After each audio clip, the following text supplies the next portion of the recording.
Yooyaa har'a kan laallu jechuudha waa'ee fiizikaal kwaantitiiti barattoota keenya maalii fiizikaal kwaantitiin kan jedhu tokkoon kan laallu jechuudha meejarmantiiwwan jechuu karaa biraatiin waa'ee ittiin waan takka ittiin meejar goonu ittiin lakkoofnu jechuudha maali safartuuwwan kan laallu ta'a jechuudha akkasumas illee safartuuwwan sanoo kamtutu intarnaashinaaliidha kamtutu immoo intarnaashinaaliin miti kan jedhu kan tokkoon kan laaluudhaaf yaallu ta'a jechuudha. Yuunitii sana keessatti akka introductionitti jechuudha seensi kun maal jedha physics begin with observation of phenomena events matters or energy through demanding and controlling experimentation and a logical thought process. The physical phenomena are described quantitatively using mathematical tools. Physical phenomena kun maalin ibsamti jechuudha quantitiidhaan ibsamti maalini baay'inaan ibsamti jechuudha quantity hoggayan baay'ina jechuudha wanta maal godhuu dandeenyu jechuudha wanta lakkaa'uu dandeenyu tokko jechuudha wanta taaka laamsati jennee lakkaa'uu dandeenyu tokkoon kan ibsamtu ta'e jechuudha kunis mathematical toolidhaan hoggaa fayyadamu jechuudha meeshaalee mathematiksiin fayyadamu jechuudha any quantitative description of property require comparison barbaade jechuudha. Maali quantitative in any quantitative description kun maal barbaade jechuudha comparison dha barbaade jechuudha. Maali comparison dha barbaade jechuudha. With what the scale different measuring what device jechuudha. Fakkeenyaaf ammaan tana kiloogiraama fudhannu kiloogiraamni amma fakkeenyaaf maasiidha lakkaa'amre ulfina kan lakkaa'u. Kiloogiraama kiiloo takka barbaadnu ta'e fakkeenyaaf amma sibiila kiiloo tokko ulfaatu jechuudha. Kiiloo tokko ulfaatu kiiloo tokko mazanuu jechuudha. Kiiloo tokko mazanuu sanii fi wanta kiiloo tokko barbaanne san wal madaalchifna jechuudha. Walii galaa jiraami. Maali fakkeenyaaf ammaan tana bakka lamatti qaba yennoo bakka lamatti qaba wanni sanuu barreeffama isiniif agarsiisuu yaalume. Maali fakkeenyaaf ammaan tana as tokko jira yennu fakkeenyaaf madaalli hangaa kan yennuun sanii as akka jira yennu as akka jira gama lamaan akka qaba jechuudha gama lamaan akka qaba gama kanarra jechuudha dhagaa yookaan sibiila kiiloo tokko ulfaatu san asirra keenye san booda fakkeenyaaf ammaan tana ruuza takkaa'u paasta takkaa mokoranii yaa barbaannu ta'e kiiloo tokko asiin gama kanaan keenye waliin madaalchifne jechuudha maaliin laalle sibiila kiiloo giraama asirra keenye sanii fi wanta nuti asiin madaaluu barbaanne san jechuudha wal qixa gaafa ta'an jechuudha kiiloo tokko guute jennee beekanaa jechuudha sanii fi waliin madaala meejarmantiin divaayisii malee kompaareeshinii barbaada ogaannu kanaaf jechuudha kompaareeshinii barbaada ogaannu waliin madaaluu jechuudha versus to each other jechuudha kaan dorgomsiisu jechuudha karaa biraatiin kana isin meejartiin jeenabtadda waa'ee giraama wanni diroo asirra godhe kana fuuldura kan laaltan ta'a jechuudha. Asitti diroo hoggaan godhu akkuma isin galuuf malee asitti wanni kaasuuf fedhu jedhamti jechuudha. Akkuma isin hubattaniif jechuudha. Maal jechuudha different measuring device fayyadamti. For example length ni dizze amma fakkeenyaaf dheerinni maal barbaada jaa meetir stick jaa ulee meetira barbaada. Time ni dizze watch fakkeenyaaf yeroo maal barbaaddi maal barbaadde jechuudha sa'aatii barbaadde jechuudha akkasumatti maas ni dis maal jechuudha beam balance jechuudha wanta balance isa godhu beam balance meeshaa jedhamu san barbaadde jechuudha in this process we recognize kana keessatti nuti ni hubanna maal hubanna jaa wanni nuti hubannu very wanni nuti hubannu asitti recognize kan gannu jechuudha obvious maal goona jechuudha very obvious fact that properties of different kinds cannot be compared jechuudha maali wanni as keessatti wanta fakkeenyaaf as keessa wanni hubannu isaan hundinuu unity mataa isaanii qaban jechuudha unity yookaan safartuu yookaan meejarmantii mataa isaanii qaban jechuudha kanaafuu maal asirraa hubanna jechuudha nuti meetiraaf amma waan meetira tokkoof maal jechuudha biim baalaansii barbaannu jechuudha fakkeenyaaf amma wanta ulfina ittiin safaru tokko dheerinaaf hin barbaannu yeroodhaaf ammaan tana amma meetira wayii barbaanna yeroodhaaf maaltu barbaadama sa'aatu barbaadama jechuudha kanaafuu maasiidhaafis biimiin akkuma barbaadamu maasiidhaaf amma taa'imiin ni barbaadamti hin barbaadamtu jechuudha. Kanaafuu wanni nuti asirratti a very obvious fact kan hubannu maal jechuudha property of different kind cannot be compared jechuudha wanni waliin fakkaanne taa'imii fi maasii wanta ulfina qabu sana maal jechuudha waliin compare godhuu hin dandeenyu jechuudha maaliif taa'imii fi taa'imii maasii fi maasii leengisii fi leengisii qofa waliin dandeenya malee warra match ta'e warra walitti relationship waliin qabu kana malee warra kaan waliin dorgomsisuu hin dandeenyu jechuudha. Na hubattan jechuudha barattoota keenya asirratti waan wal hubannee natti fakkaata. Ifa ta'uu baannaan komentii jalatti nu barreessanii ifaa miti kiliir nu godhi jettanii barreessuu dandeessan. Saniifuu responsiidha waan ta'eef jechuudha. Isin deebisuudhaaf qophiidha barattoota keenya. Saniifuu don't worry. You will get it kana ni hubattanii gaafa internaalii keessa seennu beeka isinii ta'a jechuudha. Saniifuu hin dhiphatinaa barattoota keenya. Just follow me. Numa hordofaa malee in this process is recognized maal hubannee jechuudha nuti propertiin isaan differentiin warri kaa'in different ta'an wajjin gosa tokko ta'uu hin danda'anii jechuudha. Maasii fi maasii malee maasii fi leengisii waliin maal godhuudha dorgomsiisuu waliin compare godhuu hin dandeenyu jechuudha. You cannot compare the time of travel from a point to a point jechuudha. Maal jechuudha from point to point tti time jechuudha maal godhuu dandeessu jechuudha compare godhuu dandeessu jechuudha. Time ta'e dheerina tokko asiif achi gidduu jettee maal jechuudha compare godhuu dandeessan jechuudha. With maal distance jechuudha between two points. Along two quantity may be related jechuudha. The time travel is physically quantity dha. Akkasumas illee distance ammoo length dha jedha. Is also physical maal jechuudha quantity dha kunis akkasumatti. Okay, they are completely maal jechuudha different types of physical quantity dha measure. Physical quantity measure kan ta'e jechuudha adda adda jechuudha. By different measuring device dha. Meeshaalee ittiin safaru sanillee adda akkasumas illee unity isaanii adda jechuudha. Fakkeenyaaf since international unity of time dha S dha mee fakkeenyaaf second dha mee length dha maal jechuudha meetera jechuudha. Kana fakkaata kana kan laaltan taate jechuudha barattoota keenya. In this unity you will learn different types of scales, measurements, classification of physical quantity, and conversion from one system of unity to another. Akkasumas illee unity takkarraa kara unity biratti jijjiiruu. Fakkeenyaaf meetira kara meetira, meetira kara kiiloomeetira, kiiloomeetira kara meetira jijjiiruu jechuudha karaa biraatiin. Taayimii kara maali jechuudha karaa haaworii kara sekondii kara miniitii jijjiiruu. It is conversion of unity dha akkana kana conversion dha jechuudha. Okay, kana fakkaata jechuudha. At the end of this unity tanatti jechuudha maal xumuruu qabdan jechuudha barattoota keenya maal beekuu qabdanii now physical quantity waan taate beekanii jirra. Yoom gaafa unity tanatti xumurre jechuudha. Measure a different physical quantity with what accurate kateedha jechuudha. Isa sirri katee saniin ni hubanna. Akkasumas illee appreciate the measurement of activity of different physical quantity katee jechuudha. Tokkoon kan addaan baasnee beeknu ta'a jechuudha. Egaa unity tanatti xumurre booda. Akkuma kutaa 9 keessatti jechuudha. Kutaa 9 keessatti grade 80 general science ajoo keessatti jechuudha. You learn about scientific measurement kan akkasumas illee different types of scales are used in what measurement keessatti akka fayyadaman jechuudha. Scaleiiwwan baay'inaan hedduu barattee turte yaa kutaa 8 keessatti general science keessatti jechuudha. Amma immoo 2.1 jalatti maal laalla jechuudha akka revisionitti scalein maali? Standardino unity yookaan perfection isaanii to maali jechuudha. Kan ta'u tokkoon kan laallu jechuudha. Let's start with a scale irraa eegallu.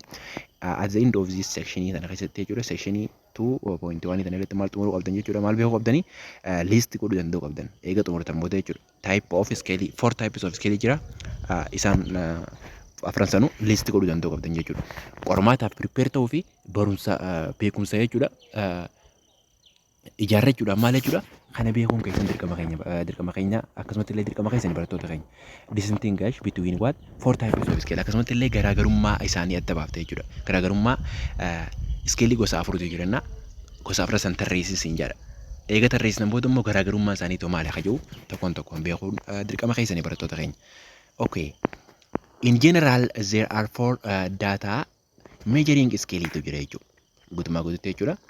Warra scale measurement of scale afuritu jira jaa. Innis maal jechuudha? Those are isaan sun normal scale jennaani, ordinal scale, interval scale, and ratio scale jira jechuudha. Waliigallee barattoota keenya afran sun eenyu tarreessu hoggaa isin jee list 4 types of scale gaaban isin jee maal jechuudha? Measurement of scale, measuring scale gaaban isin jee maal barreessuu hin ta'u qabda jechuudha. Normal scale, ordinal scale, interval scale, and ratio scale. Okay, distinguish isaan between them gaafan jiru immoo garaagarummaa isaanii kan gadi fageenyaan laallu ta'a kun osirraa eegallee jechuudha. Normal scale kan jennu maal jechuudha? Are used to labeling variables without any number value jechuudha. For what? For nominal scale, there is no inherent quantitative difference among the category dha isaan kana jidduu category goone isaan kana category goone order goone garaagarummaa isaanii hin mul'attu jechuudha. Garaagarummaa isaanii hin mul'attu jechuudha. Maal jechuudha ogaa jettan fakkeenyaaf ammaan tana gender yaa fudhannu jechuudha. Saala dubartii fi dhiiraa jennu maali garaagarummaa isaanii? Clearly ifaa miti jechuudha maaf. Clearly maal jechuudha? Quantitative akka lama inni tokkoffaa kun lammaffaa kun sadaffaa inni orderiidhaan kaa'uu hin dandeenyu jechuudha. Eessa keessatti? Nominal scale keessatti. Okay, gaafa hair color dhufnu akkasumas illee kalarii rifeensaa jechuudha. Blackii jira akkasumas illee brownii jira jechuudha. Browniin tokkoffaadha, kalariin blackiin lammaffaadha. Akkas jennee orderiidhaan maal jechuudha kaa'uu hin dandeenyu jechuudha. Cannot be separate like that. Karaa saniin akkasii kaa'uu hin dandeenyu. Kanaafuu maal jechuudha kun maal jechuudha normal scaling amala normal scaling jechuudha. Properties of normal scaling kana fakkaata. Okay, ordinal scaling no maali? Ordinal scale are rank ordered observation jedha. Wanta agarsiisan irratti raankii kaa'uu jechuudha. Na hubattanii jirtu barattoota raankii kaa'uu kan dandeenyu jechuudha. Tokkoffaa lammaffaa inni raankii kaa'uu dandeenyu jechuudha. For this types of scale gosoota scale kana keessaa inni kun maal jechuudha?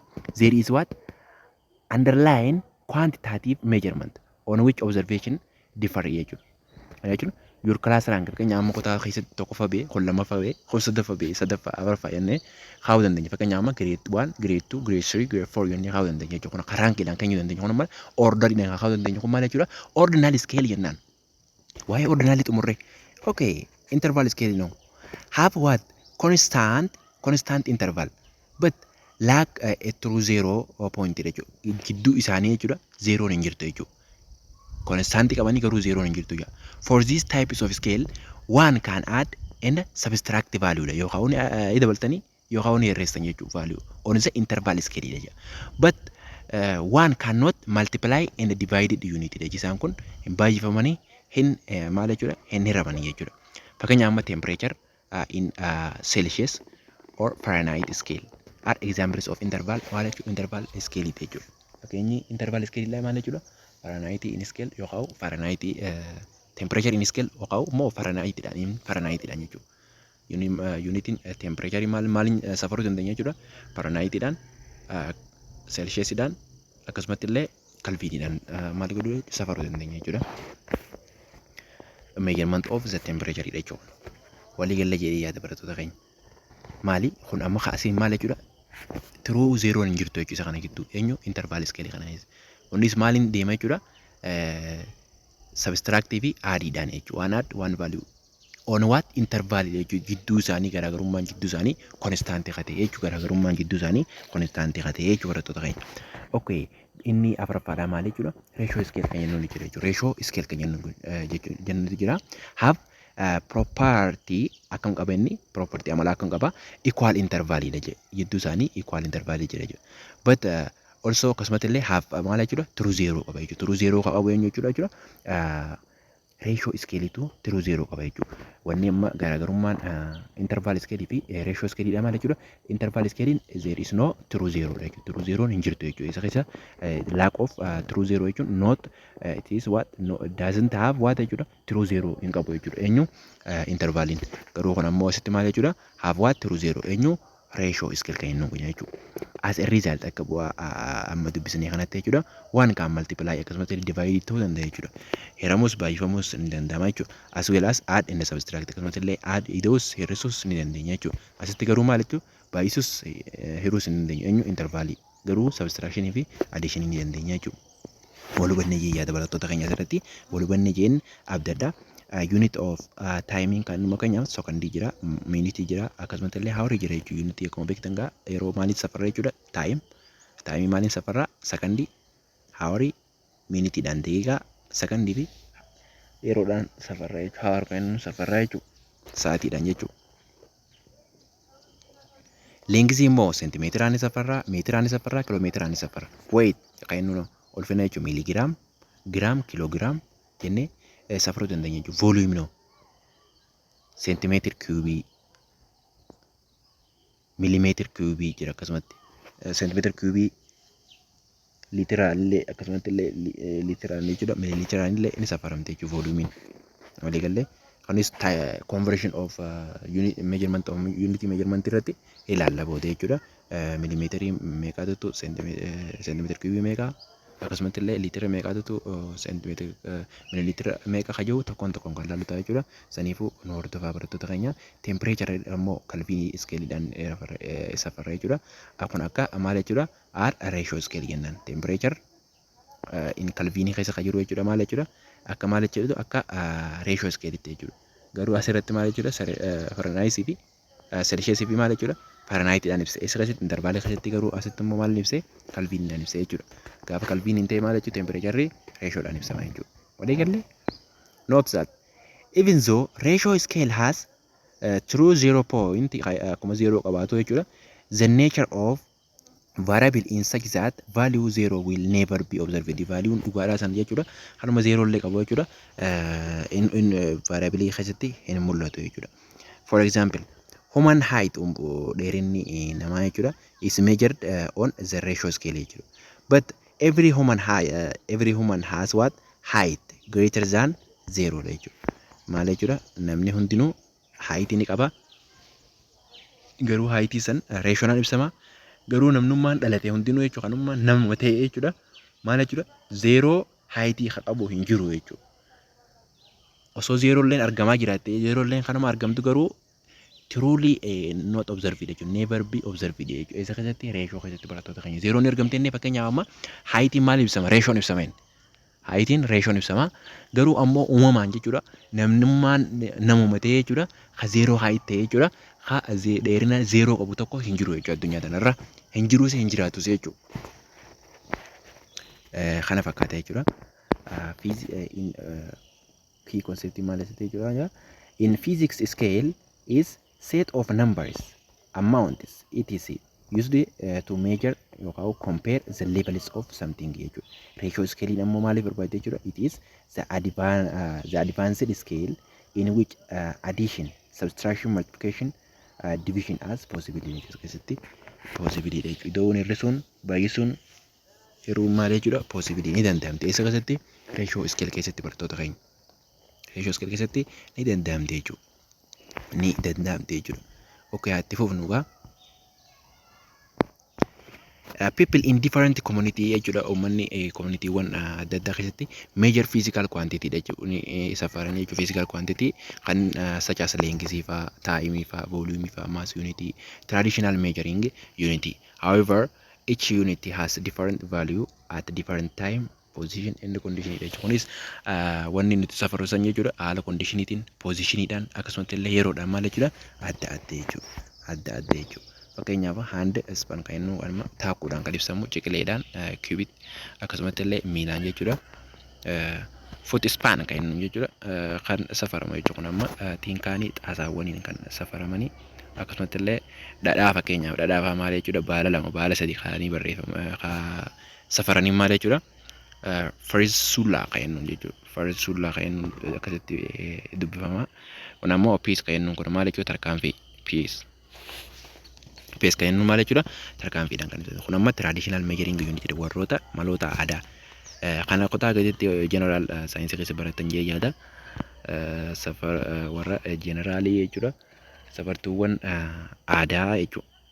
At the end of this section, you should be able to kana beekuu danda'u qabdan barattoota keenya.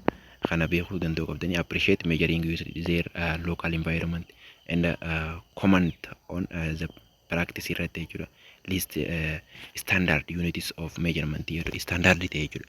Their relationship walitti dhufeenya isaanii akkasumas illee kan ibsatu qabda jechuudha. Ibsatu danda'u qabdan jechuudha. In this previous section you have learned different types of scale. Barannee jira. Waa'ee maalii barannee normal scale jira, interval scale jira, ratio scale jira akkasumas illee maaltu jira jechuudha.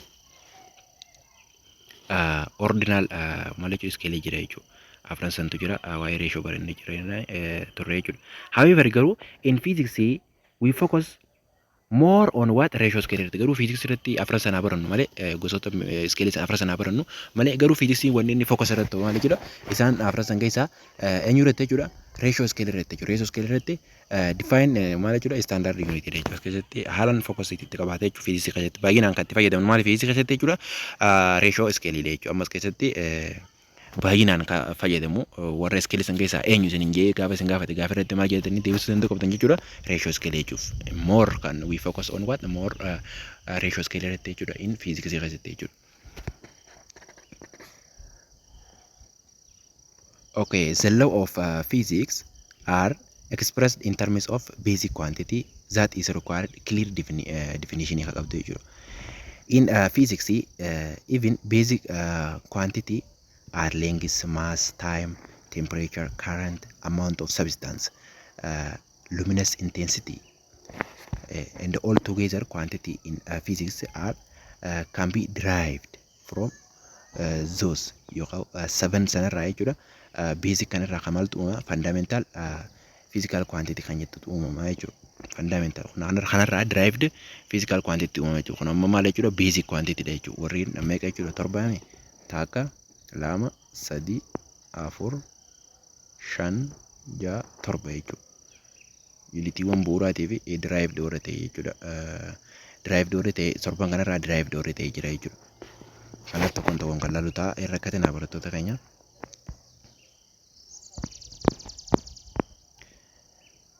If your teacher orders you to report the result of measurement to someone who wishes to reproduce this measurement, standard must be defined. Standard jechuudha must be defined to danda'u qabdi jechuudha.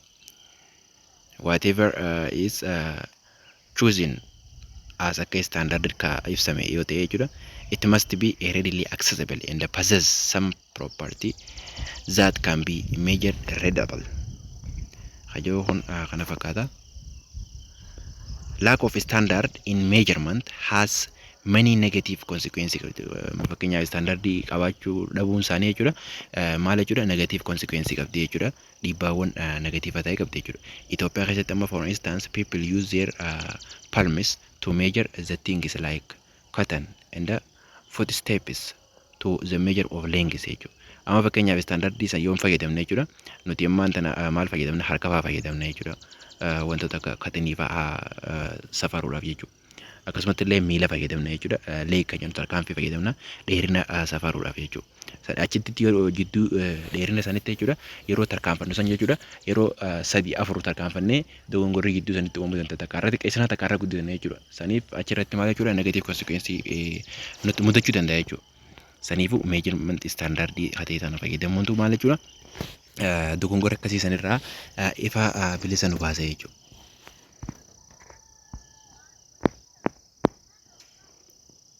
It creates inaccuracy uumte jechuudha. Inni kun inaccurate akka ta'e uumte jechuudha. Sirrii ta'uu dhabuusaa uuma jechuudha. Inni tarkaanfii 5 tarkaanfannee fakkeenyaaf amma tarkaanfii takka tarkaanfannee tarkaanfii itti aanu san gaafa tarkaanfannu takka irra xiqqeessinaa takka irra guddisna jechuudha. Exactly akka yeroo duraa tarkaanfanne sanitti tarkaanfachuu dhabuu dandeenya jechuudha. Sababa maaliitii jechuudha rakkoo poozishiniidha, koondishiniidha.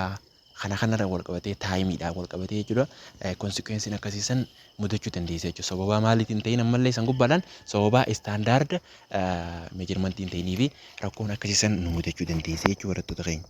Rakkoon akkasiisan nu mudachuu dandeessaniifu mala aadaa sanitti dhiisnee qaama fayyadamuu qabna jechuudha. Kan standard ta'e kanaan fayyadamna jechuudha. Yeroo duraanii itti fayyadamaa turre ammoo dogongora akkasiisan irraa bilisa ta'uudhaaf maal fayyadamuu qabna jechuudha. Warra standard ta'e kana fayyadamuu qabna jechuudha barattoota keenya.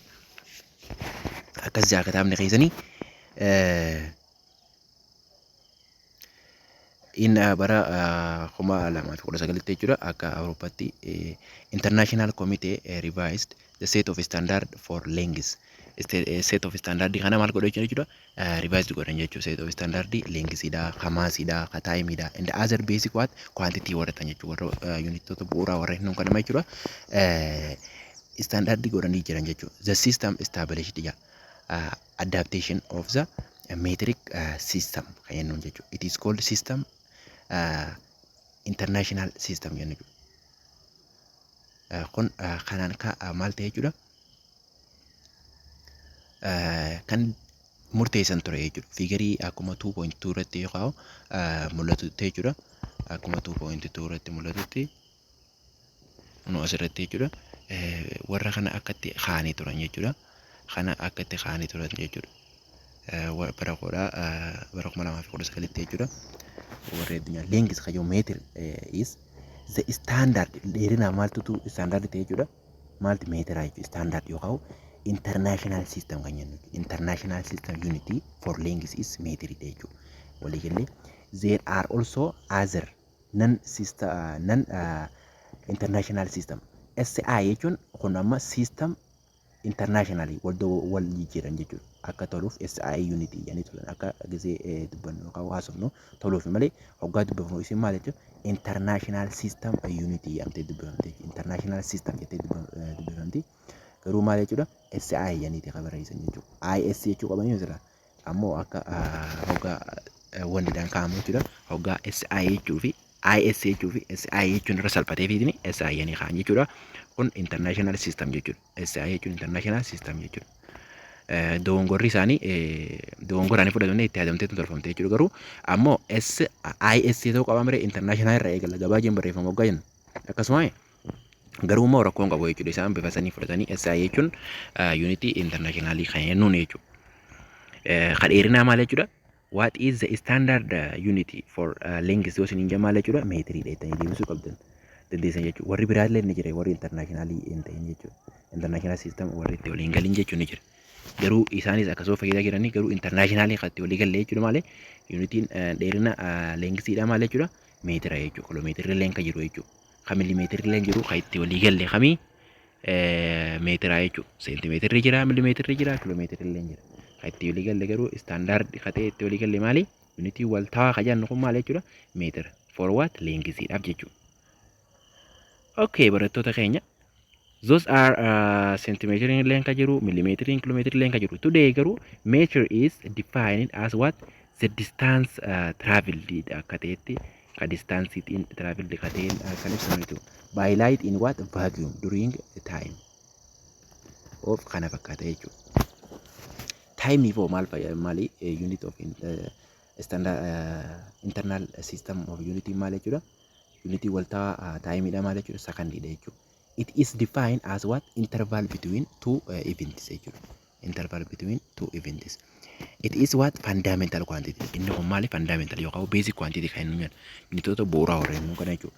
The unity of time is system international unity kun maal jechuudha? It is secondidhaan ibsamte jechuudha. Non international system unity eenyu fa'aadha kanneen akka minutiidha, hawariidha fa'aa jechuudha. Day fa months year kun maal jechuudha non international jechuudha. Warri itti walii galee maali secondidha jechuudha. Unity waltaa yeroodha maal jechuudha secondidha jechuudha. The second is defined as akkanatti ibsamte jechuudha. Time the period of variable radiation from season jechuudha. 133 atom irra jechuudha. Kanaan ibsamte jechuudha. Barattoota keenya mass kan dhufna jechuudha. Maasii noomaali kilogiraamaan jechuudha. Standard ka ta'e jechuudha. International system isa maali kiloogiraama. Hamaasiidha kiloogiraama jechuudha. Hamaasiidha maali kiloogiraama. Nan system internationally warri ta'e illee inni jira. Kanneen akka giraamaa, miligiraamaa, toonii fa'aa kanneen maal jechuudha. Warra nan international system warra ta'e kana jechuudha. Warra ta'e saniin maal jechuudha. Isaan kanneen kan jiru garuu warri unity waltaa of maasiidha maali isin jiran kiloogiraama jettanii deebisuu danda'u qabdan. Kiloogiraamni it is standard or international system of mass jechuudha. Kiloogiraamni. Tokkoon qabadha barattoota kun maal ijoodha jechuun dagatamuu hin qabne. The kilogram is defined by taking a fixed numerical value of Planck constant kan jennuuni. Waa'ee Planck constant kanas fiiziksii keessatti jechuudha kutaa olitti baay'inaan gadi fageenyaan kan baratan ta'a. Kunis konstantii innummaan kan jechuudha. HA 6.626 07015 times 10 raised to 10 the power of jechuudha karaa biraatiin 10 raised to what minus 34 jechuudha. Kan kaya jechuudha. When express the units of joules kan jennu. Kana fakkaata equal to what joule second jechuudha maal jechuudha kilogram meter square per second jechuudha ta'e. Kaya kunis Planck's constant kayyoo tokkoon kan baratan ta'a jechuudha. Where the meter and the second are defined in terms of the speed light in vacuum kan ta'e jechuudha. Saffisa light ida wanta duwwaa qoda duwwaa tokko keessatti kan ta'edhaan si jedhamee bakka moggaafame jechuudha innis. Sansaniin kan kaa'ame jechuudha barattoota keenya System international unity kun kanuma asirratti isin kaa'amaa jiru kana derived warra ta'ee fi warra basic ta'e kan jennuun kanas gadi fageenyaan kan laallu ta'a jechuudha. Okay, standard unity is conventionally unity which are used to measure yookaan physical quantity scientifically jechuudha kan itti fayyadamaa jiru. Meter is the distance traveled by light in vacuum. Kun eessarraa dhufe jechuudha. Duration kana jechuudha. Duration of time takka yeroo meeqaati jechuudha. Sakandii takka yeroo meeqaati? Takka yeroo miliyoona 200 fi 99 fi 700 fi 92 fi 400 fi 58 firameeti jechuudha kan argamte isin. Kun saayinsii bal'aa jechuudha. Herregamee bifa kanarraa kagaame barattoota keenya. Kanaafuu kanaan konfiisin ta'ina kana isin agarsiisuuf malee kitaabni keessan kanaan waan isin jiru miti jechuudha. Kana saayinsii bal'aadha. Background isa saayinsii bal'aatu jira jechuudha. Akkasuma kiloogiraamaas kun ofiif saniin ka'ee jechuudha. 1 kiloogiraamiin jechuudha maal ka'ee jechuudha. 1 kiloogiraamii is 1.7552214 times 10 the power of 40 times jeen power mara irti beeka daatuni echiin kun Planck's constant kan isan times change of frequency divided by c square kan nu jira jechuudha. Kunis the speed is of frequency in the naturally keessatti jechuudha. Qilleensa keessatti kan beekamte jechuudha speediin siidhaan gaba qabu jechuudha. Kunis secondiin gaafa jechuudha. The period of variable of radiation from the cesium kan nurraa jechuudha. Biliyoona 9 fi miliyoona takkaa fi 92 fi 630 takkaa fi 770 times ile jechuudha. Kun naguma qabachuudhaaf akkanatti isin barbaachisa malee waan akkasii isin jikkuma saayinsii background isaa saayinsii bal'aatu jira barattoota keenya kana qabachuudhaaf irraa akkatinaa jechuudha. Scientific notation. Scientific notation is the way of writing numbers. Karaa ittiin nama lakkoofsa ittiin barreessinu jechuudha. There are too large yookaan too large kate jechuudha. That too large kate. Akkasumas illee too small kate. Xiqqaallee kate akkasumas illee guddaa kate jechuudha. To be conveniently written akka akka decimaalitti jechuudha. Barreessinee bifa karaa gabaabaadhaan jechuudha. Kan ibsuu danda'u karaa ittiin dandeenyu scientific method notation jennee kan keenyu ta'a jechuudha. This can be written more easily in what scientific notation ida. In general form karaa kanaan jechuudha. D times t raised to n. T is the power of n jechuudha. D times that baay'isuu kudhan paawarii meeqaa jechuudha n jechuudha. Where d is decimal number gaafa ta'e decimal number between 0 and hanga kudhanii jidduu jiru jechuudha.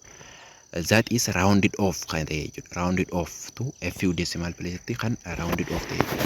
Rounded off ta'e yookaan lakkoofsa asii kana fakkeenyaaf lakkoofsa asii ilaalle kan amma scientifically kan wanni ta'eef malee kana rounded off goona jechuudha. Seera maal keessatti seera scientific notation keessatti rounded off goona amma fakkeenyaaf takka godhee takka tuqaa 4 7 5 godhee 2 takka 4 jee lakkoofsa kan nama kana jechuudha. Kun scientifically proof kateef malee beekadhu warroota kaan maal jechuudha round off goonannu hoggaannu karaa wanni gabaabattisiisna jechuudha. Karaa wanni gabaabattisiisna jechuudha. Wanni kun amma meeqa ta'a jechuudha. Takka tuqaa 4 8 geedni baay'isuu ta'e raised the power of maal jechuudha. The power of lakkoofsa asitti nu kanname kana ta'a jechuudha. Lakkoofsa karaa asitti nu kanname kana ta'a jechuudha. Garuu kun scientifically proof ta'e malee proof ta'e argame saniif exactly waan ta'eef kana round off goonuu dandeenyu yookaan xiqqeessuu dandeenyu walitti as butuu jechuudha. Round off jechuun walitti as butuu jechuudha. Warroota irraa hafisan off irraa goonee irraa baasnee warroota kaan maal jechuudha itti as fudhachuu jechuudha biraatanii kana ibsuu barbaade jechuudha barattoota keenya inni kuni lakkoofsi sun 0 fi meeqa jidduu jira jechuudha. Diin 0 fi 10 jidduu jiraachuu danda'u qaba jechuudha. A few decimal places dan kaawuu danda'u qabna jechuudha. Lakkoofsa decimal place xiqqaadhaan jechuudha. Inni is known as akka exponent itti beekamte jechuudha. Isin must be maal jechuudha integerii jechuudha. Integerii yoggaa inni maal jechuudha integerii yoggaa. If n greater than 0 gaafa ta'e it is represent how many times of decimal place in D should be moved to the right karaa mirgaa akka isiin hangam takka akka deemtu yoo maal ta'e yoo positive ta'e garuu immoo yoo negative ta'e inni kun jechuudha inni kun yoo negative ta'e hangam takka jechuudha decimal placein san karaa bitaadhaa akka itti move ta'u akka deemu kan nu agarsiiftu taate jechuudha. Then how many times of decimal place in D should be moved to the left karaa left dha karaa bitaadhaa jechuudha hangam takka akka deemu kan nu ibsitu taate jechuudha.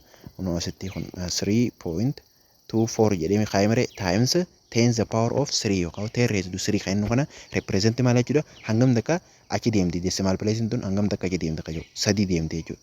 Kana jechuun 10 the power of 3 jechuun maal jechuudha 0 sadii itti dabaltan 0 sadii gaafa itti dabaltan maal jechuudha 0 takka lama 0 lama maal kana goote jechuudha isa kana baasti jechuudha isa kana tuqaatan ilaa baasti tuqaatan ilaa kana baasti jechuudha karaa biraatiin kana jechuun maal jechuudha